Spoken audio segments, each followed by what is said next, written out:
So I'm joined today by the author Helen Harris, whose new book, Sylvia Garland's Broken Heart, is set to be released in November 13th. So welcome, Helen. Thank you. Lovely to have you here. Could you start by telling us a bit about what Sylvia Garland's Broken Heart is all about?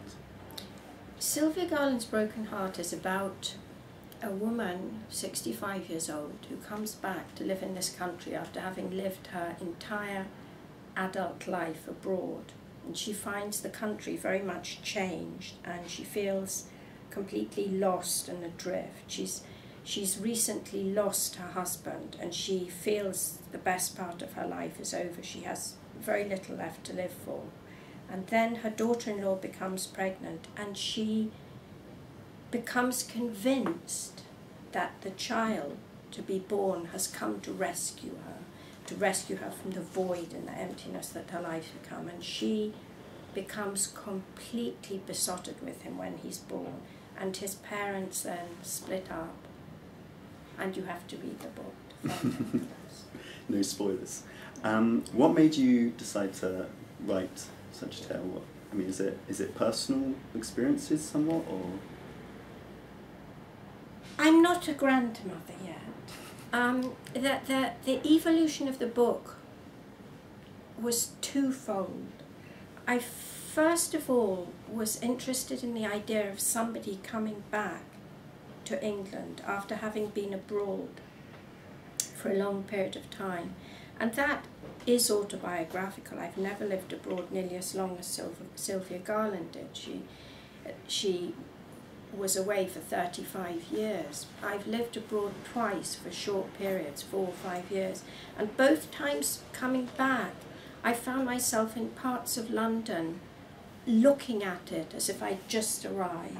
And I think that the germ of the book began on Queensway 10 years ago. I'd just come back from 4.5 years living in Brussels, which isn't very far away at all, but it was long enough that I saw things afresh. And I remember sitting in a cafe on Queensway and looking out of the window and thinking I could be in the Gulf. And I then started imagining a person who'd come from really a long way away and after really a long time, and what London would seem like to them. And that was the initial germ for the book. And of course there's no inherent narrative in that idea. So I needed something to move this character forward. And that was when the idea of the child came to me, this child who was going to come and who was going to lead this character forward into the future, the way children do.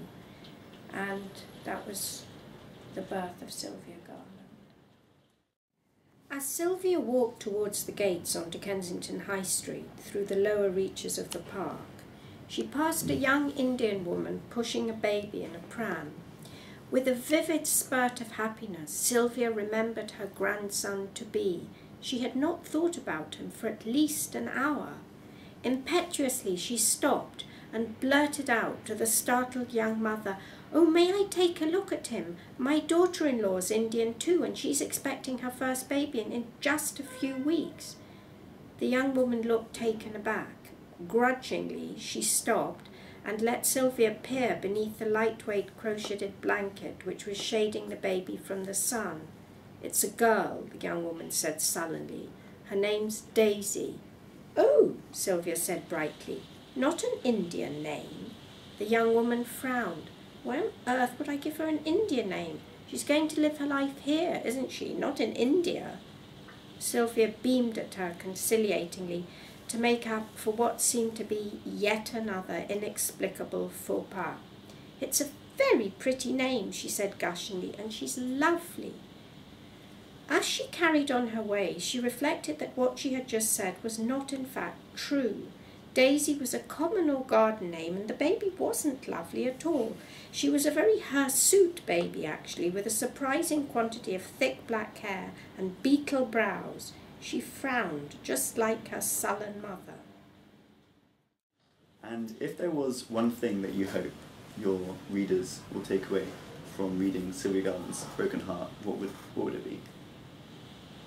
I'd hope that they take away the message that it's possible, after the very worst thing which you can imagine has happened to you, that it's still possible to pick yourself up and recreate a life for yourself and find a purpose and a meaning and carry on. I wanted to write a happy ending book, and if you look carefully, this book does have a happy ending. Well, that was lovely. Thank you so much for talking to us. Thank you very much.